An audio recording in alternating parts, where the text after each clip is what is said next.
Bom dia. Bom dia a todos presentes. Vamos dar continuidade ao nosso curso de atualização em asterologia, tendo o prazer agora de escutar a palestra do Dr. Marcos Herôncio sobre colídeos microscópicas.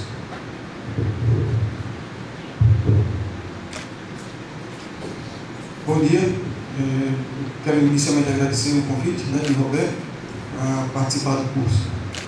Então a gente vai falar um pouquinho sobre colídeos microscópicos, que são parte de um tema que é pouco abordado, é pouco comentado na literatura, e a gente achou interessante em discussão quando a gente estava bolando esse curso, de ter uma conversa sobre isso para lembrar as pessoas que existe esse diagnóstico e que isso está ganhando cada vez mais uma relevância na prática clínica.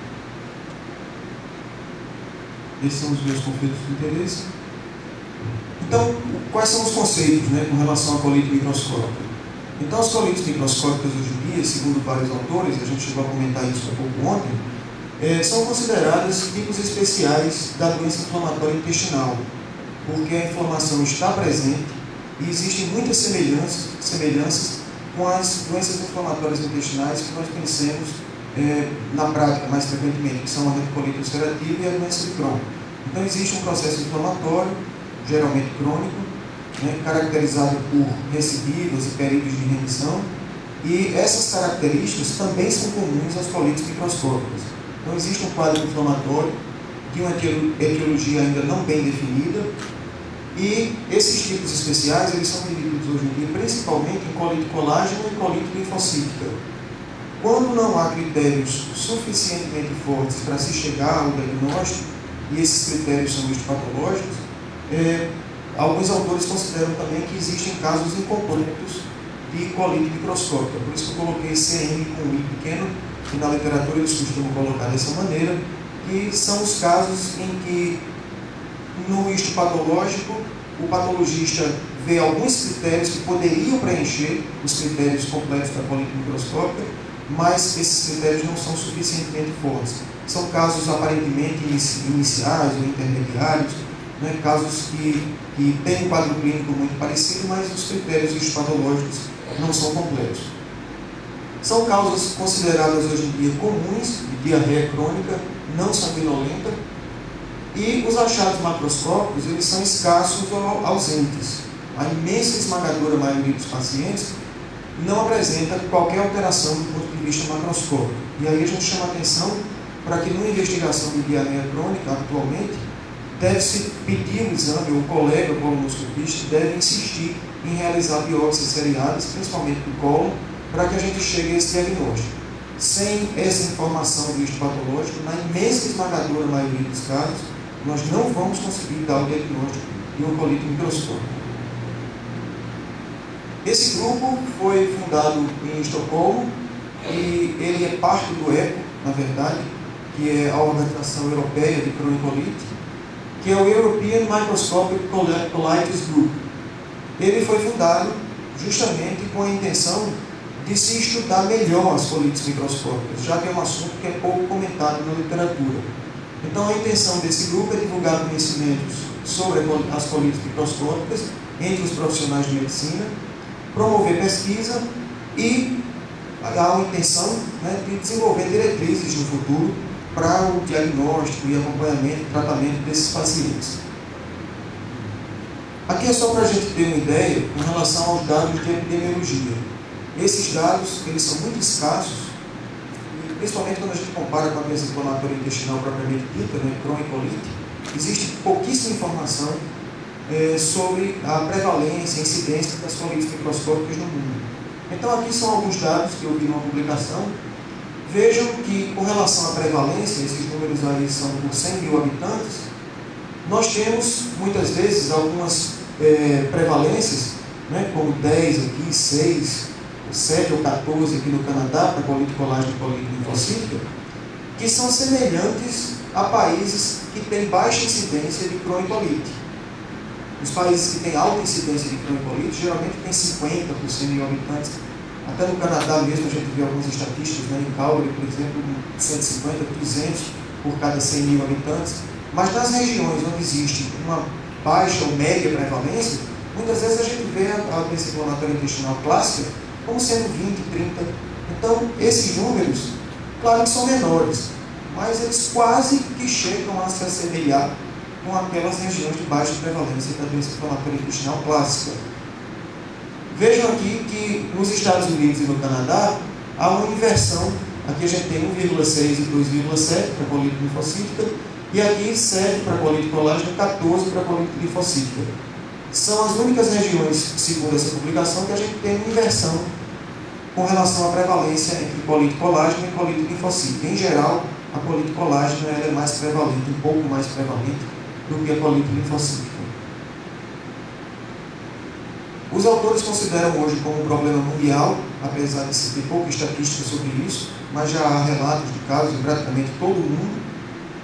Ela representa aproximadamente 10% dos casos de diarreia crônica não sanguinolenta e 20% dos casos de diarreia crônica não sanguinolenta acima de 70 anos. Existe uma relação clara de idade com a prevalência dessas doenças. Apenas 25% dos pacientes têm diagnóstico numa idade inferior aos 45 anos. A maior proporção é em mulheres com idade média de 65 anos. Aliás, eu tenho alguns casos de colite linfocítica, eu acho que 5 ou 6 no total, porque alguns pacientes perdem o acompanhamento, o paciente às vezes melhora, entra na remissão profunda, não procura mais, não vai mais ao consultório, mas eu tenho atualmente 3 ou 4 casos ativos de colite microscópica. Todos 3 são colite colágeno, todos 3 são em mulheres, e a idade mais jovem do diagnóstico dessas mulheres foi 40 anos. Uma com 40 anos o diagnóstico, outra com 62, 63 e outra com 80 anos. Então, o que eu tenho observado aqui, né, um número muito pequeno para a gente tirar alguma conclusão, mas realmente se encaixa exatamente nessa epidemiologia, nessa prevalência maior que a gente vê na literatura. Então, mulheres numa idade geralmente um pouco mais avançada. Ela é rara em crianças, portanto, o tabagismo, a semelhança da doença de Crohn, é um fator de risco. Os fumantes, eles têm um diagnóstico em média 10 anos antes do que nos outros casos em geral.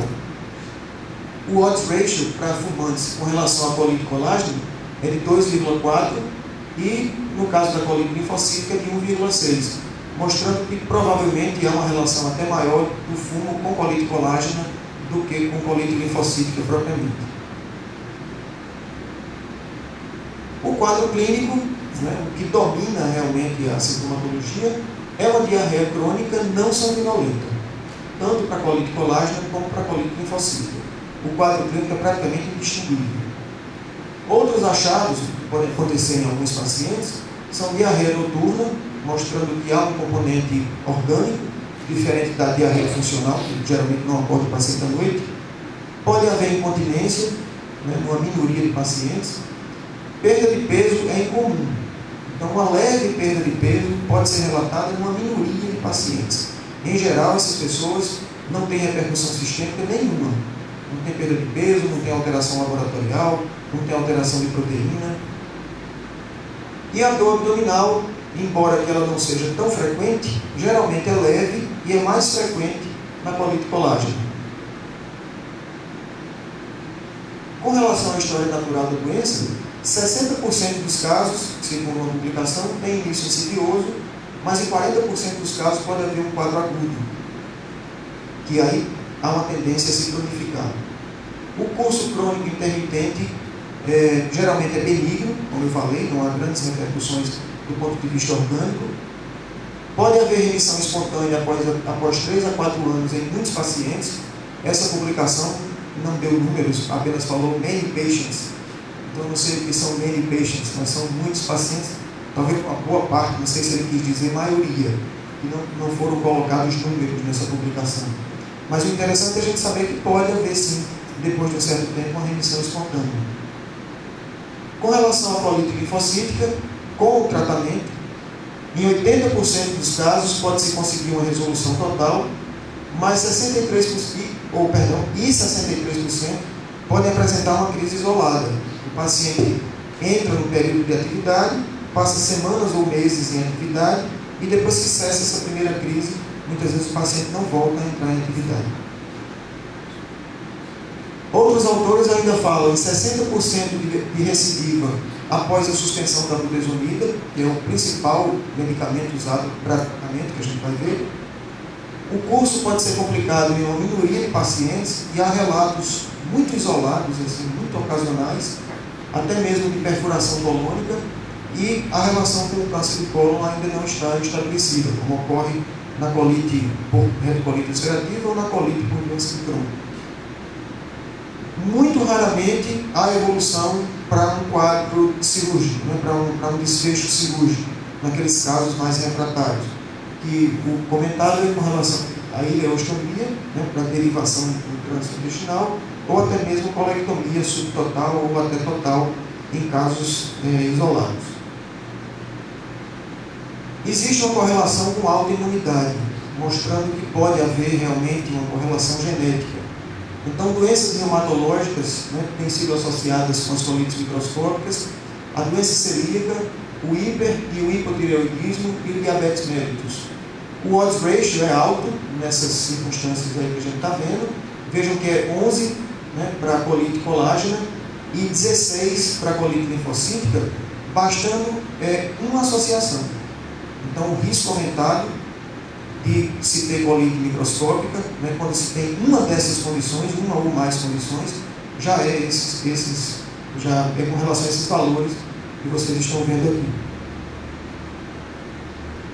Com relação ao diagnóstico, né, como eu comentei no início, é importantíssimo que se peça cada vez mais, e o colega que está fazendo a colonoscopia lembre cada vez mais, que é importantíssimo, se a pessoa que descreveu lá no pedido do exame colocou diarreia crônica, é fundamental que a gente tenha biópsias seriadas para a gente ter esse diagnóstico. Porque a macroscopia, como eu falei, em 99,9% dos casos, é absolutamente normal. Às vezes a gente tem até um dissabor, né, infelizmente, de pedir uma colonoscopia e a gente colocar que precisa de biópsias seriadas. Não sei se é a experiência também em outras cidades, né? Mauro talvez possa falar sobre isso. E o colega faz a colonoscopia, vê que você pediu e... Ah, não, Marco, eu achei que estava tudo bem e achei que não precisava não. E você fica sem essa informação. E imagine que é o transtorno de um paciente ou uma paciente ter que repetir uma colonoscopia para poder fazer um procedimento assim. Em alguns pacientes, na literatura, um leve edema de mucosa pode ser encontrado em alguns pacientes. Existe uma publicação, e esse dado até o próprio preparo do exame, às vezes já dá áreas escraviçadas, né, na mucosa, sugerindo edema e tudo. Então é um dado muito pouco confiável, para a gente só fazer biópsia nessas circunstâncias. E eu tive a oportunidade de ver um relato de caso de uma paciente que tinha usado o lansoprazol, e existe a associação, como a gente vai ver aqui, com alguns medicamentos, e o trabalho colocava, nesse caso, como possibilidade de ter havido essa colite colágena, ela ter se desenvolvido depois do uso do lansoprazol. E é um dos únicos casos que a gente vê, quando a gente procura, que tem alteração macroscópica. E nesse tem uma úlcera no colo, uma úlcera rasa, pequena, que foi biopsiada, e aí veio o dado histopatológico comprovando que existia ali um componente de colite colágena, provavelmente associado ao lansoprazol. Os achados microscópicos, eles são mais evidentes no cólon e não no reto. Então não basta só colher material do reto, tem que se colher do cólon. Alguns autores falam que, com relação ao colite colágeno, os achados são mais frequentemente encontrados no cólon direito, outros falam mais no cólon esquerdo, então isso não foi decidido ainda. Mas é importante que se biopsie, né, começando do cólon direito, transverso, cólon esquerdo e reto. Eu não tenho macroscopia para mostrar, porque, como eu falei, é tudo normal. Então vamos à microscopia, apesar de que eu não sou patologista. Mas o achado, no caso da colite linfocítica, né, o achado marcante, é um infiltrado linfocítico intraepitelial com mais de 20 linfócitos intraepiteliais por cada 100 células epiteliais. Esse é o achado mais importante. Mas vejam que há um intenso infiltrado inflamatório aqui na lâmina própria, que é comum às duas entidades. Aqui a foto não tem um aumento tão grande, mas aqui, né, no epitélio, existe um infiltrado desses linfócitos, né, mostrando o aumento desses linfócitos intraepiteliais. No caso da colite colágena, o achado importante é a formação de uma lâmina de colágeno logo abaixo do epitélio. Então a gente vê nessa coloração essa parte mais escura. Então se forma essa camada de colágeno logo abaixo das células epiteliais, e também há um intenso infiltrado inflamatório na lâmina própria. Alguns autores descrevem também um infiltrado linfocítico intraepitelial, mas não naquela quantidade normalmente encontrada na colite linfocítica. Com relação à fisiopatologia, hoje tem se estudado muito a correlação genética para explicar a fisiopatogenia das colites microscópicas. E esse filme a gente já viu. Na doença de Crohn e na retocolite ulcerativa, durante muito tempo, né, a gente, quando estudava, né, em faculdade, tudo, a gente via que eram doenças inflamatórias crônicas e idiopáticas. E hoje em dia a gente sabe que não são mais idiopáticas. Elas têm uma correlação genética fortíssima, né? Hoje em dia mais de 100 genes já foram identificados, mostrando alterações do sistema imunológico intestinal, uma desregulação que leva ao processo inflamatório crônico desgovernado. E o caminho que as colites microscópicas estão seguindo, agora 20 anos, 30 anos depois, é praticamente o mesmo que foi o caminho seguido pelas doenças inflamatórias intestinais clássicas. Então já estão começando a encontrar alguns antígenos mais frequentes, o HLA-DQ2, DQ13, DR3-DQ2, mostrando que pode sim haver uma correlação genética, embora um gene ou alguns genes, né, responsáveis exatamente ainda não foram identificados. A diarreia é predominantemente secretória, porque há evidência de que existe secreção ativa dos íons cloro, mas parece haver um componente osmótico também, porque há uma melhora com o jejum. A diarreia, no caso da colite colágeno, não é relacionada à espessura da camada de colágeno, porque quando essas doenças começaram a ser estudadas, parecia que a causa da diarreia era apenas uma simples diminuição de absorção de água pelo cólon por conta dessa camada de colágeno que se formava. Mas, por esse dado, parece que a camada de colágeno, por si, não é o mais importante na gênese da diarreia. Parece que o componente inflamatório é muito mais importante do que a camada de colágeno em si. Pode haver má absorção de sais biliares em até 44% dos casos, daí a melhora de alguns pacientes com colesteramina, a gente vai ver um pouco mais adiante. E aqui a correlação com alguns medicamentos. Os medicamentos mais imputados, né, de alta probabilidade que a gente vê aqui, os mais comuns que a gente vê são o lansoprazol, omeprazol e esomeprazol.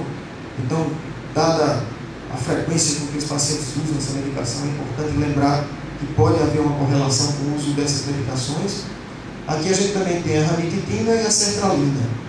Aqui, como probabilidade intermediária, a gente vê a carbamazepina, vê também a paroxetina, né, que no nosso meio é relativamente frequente o uso dela, e a simvastatina, que é muito frequente. E aqui drogas com baixa probabilidade. O tratamento depende da gravidade dos sintomas. Alguns pacientes têm quadros tão leves e muitas vezes você pode até acompanhar com o uso de sintomático, uma loperamida ocasionalmente, por exemplo. A maioria, entretanto, vai precisar de algum medicamento. É importante, e aí a gente vê outra semelhança com a doença inflamatória intestinal, é importante você induzir uma remissão e você manter a remissão desses pacientes, como a gente vê também na retocolite e na doença de Crohn. A remissão histológica, já que nós não temos alterações macroscópicas tão ricas, né, é colocada como uma possibilidade de ser um objetivo, mas isso não está bem definido, como também não está tão bem definido na doença inflamatória intestinal. Apesar de existirem diversas publicações hoje em dia que mostram que o paciente, quando atinge remissão endoscópica na doença inflamatória intestinal, eles permanecem por um tempo bem mais prolongado em remissão e há uma diminuição do número de cirurgias, de complicações da doença e tudo mais. Então há um caminho para isso, para se tentar atingir sempre a remissão endoscópica, além da remissão clínica. Na colite microscópica a gente não tem ainda esse dado, não sabe se realmente você deve visar a remissão histológica. Provavelmente a gente também vai terminar nesse objetivo. E, obviamente, melhorar a qualidade de vida do paciente. Já que são doenças que são relacionadas a complicações muito raramente, é mais importante você estabelecer, talvez hoje em dia, uma melhora clínica, né, para que haja uma melhora na qualidade de vida. A piora da qualidade de vida desses pacientes é semelhante à doença inflamatória intestinal em atividade. A gente sabe o transtorno que isso pode provocar nos pacientes, né, com diarreia crônica. Com relação ao tratamento, a budesonida é a única medicação que tem efeito comprovado por estudos randomizados e controlados por placebo. Nenhuma outra medicação tem um volume de publicações mostrando a eficácia, a comprovação realmente do benefício da budesonida nas colites microscópicas. Uma revisão Cochrane mostrou remissão em até 81% dos pacientes, e a dose usual de ataque é de 9 mg ao dia, e aí a gente vê outra semelhança também com a doença inflamatória intestinal clássica, porque no Crohn ileocecal leve a gente também usa essa dosagem, pelo mesmo tempo, 6 a 8 semanas, podendo reduzir essa dosagem para 6 mg até o período de 6 meses. Alguns trabalhos mostram que há recaída em 60% a 80% dos casos após a suspensão, e esses pacientes, mesmo assim, têm uma boa resposta na reintrodução da budesonida. Então, é possível se tentar fazer budesonida durante, digamos, 8 semanas, você suspender, não há nenhuma indicação de desmame nesses casos, você suspender e você observar. Se o paciente tiver uma recaída, você pode perfeitamente voltar com o uso da medicação e talvez até depois da 8ª semana, você diminuir a dose e levar esse tratamento por pelo menos 6 meses, que é o que a literatura coloca. Aqui é só para lembrar, essa dose de 6 mg, que pode ser utilizada até o 6º mês. E outras drogas que são citadas também. Então, o que nós temos aí no cardápio, né, que tem muita coisa ali? A loperamida, ela pode ser usada com tranquilidade, não há nenhum problema do ponto de vista de surgimento de evento adverso grave com o uso da loperamida. Ela promove um benefício clínico, porque o paciente tem aquela melhora sintomática. A prednisolona, existem pouquíssimos estudos, mas os estudos escassos e com um pequeno número de pacientes mostram que o efeito parece que é semelhante ao da budesonida, embora que os números sejam muito pequenos para tirar alguma conclusão. A desvantagem é o efeito colateral hormonal sistêmico, né, que a gente tem. Subsalicilato de bismuto também é citado, mas pouquíssimos trabalhos também, com um pequeno número de pacientes. E a mesalazina, ela tem alguma evidência, mas apenas em estudos retrospectivos. E os estudos retrospectivos mostram uma melhora aproximada de 50%, então inferior à da budesonida. Mas aí eu quero lembrar que nunca foi desenvolvido um estudo prospectivo, randomizado, controlado por placebo, para ver realmente o efeito da mesalazina. Como há uma falta da budesonida aqui em Natal, eu não sei se em Goiânia os pacientes ainda conseguem comprar, mas está difícil também. Mas em Natal, a gente praticamente não existe. O paciente às vezes manda buscar em São Paulo, porque tem um parente, então fica tão complicado que eu tenho usado sistematicamente a mesalazina, apesar de uma menor evidência na literatura. E esses 3 últimos casos que eu falei para vocês, dessas 3 senhoras, todos eles tiveram remissão com mesalazina. 2 deles precisam usar mesalazina continuamente, uma dose média de 2,4 gramas, para poder se manter bem. Quando suspende, volta a sintomatologia da diarreia não sanguinolenta.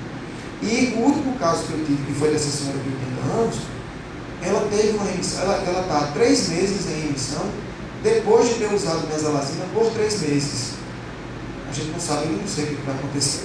Mas ela teve uma resposta excelente. Na 3ª para a 4ª semana, ela já estava constipada, que era o padrão anterior que ela tinha, né? Do ritmo intestinal. Ela sempre tinha sido uma pessoa muito constipada e ela voltou para esse estado de constipação. A colestiramina, como há evidência de má absorção de sais biliares em 44% dos pacientes, ela pode ser benéfica. Inclusive, há trabalhos retrospectivos mostrando que pode haver um sinergismo quando se usa colestiramina associada à mesalazina com a melhora de até 90%.